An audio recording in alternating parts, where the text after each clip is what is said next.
अरे अहाँ सबके एक बात बुझलिए कि नहीं?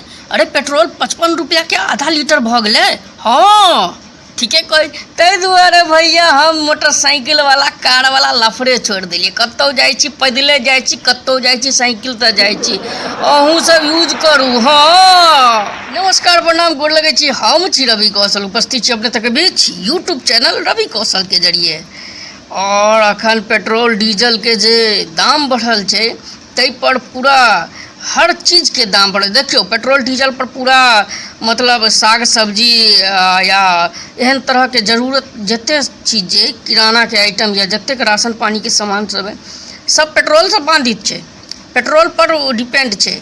किया तऽ पेट्रोल के दाम बढ़ते तऽ एम्हर गाड़ी घोड़ा वाला सब भाड़ा किराया बढ़ा देते, भाड़ा किराया बढ़ा देते जे पर जे सामान अबै छै तऽ राशन पानी वाला सेहो अपन दाम बढ़बैते से सब चीज़ की है कि पेट्रोले पर भ जाए। पेट्रोल डीजल के दाम जे बढ़ले से बढ़ले।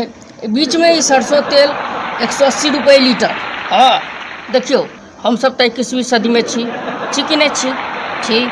और 21वीं सदी में बहुत तरह के एहन विकास भेले, बहुत तरह के एहन हर देश बदलले, देश में आधुनिकता बदलले, आधुनिकता में मोबाइल एले, मोबाइल में लोग आई काल एहन एहन ऐप सब फेसबुक व्हाट्सएप ट्विटर में की है कि एकटा सास जे एहि आधुनिक दौर में अपन पुतोह के जे आशीर्वाद देते, की आशीर्वाद देते जब पुतोह ओकरा गोर लगेते, पुतोह के आधुनिक जे पुतोह रहते सास के जे आधुनिक सास के जे मतलब नया दौर के जे सास के जे गोर लगते तो गोर लगते तो की कहते, मैं आपको बहुत लाइक करती हूँ, अपना आशीर्वाद दीजिए।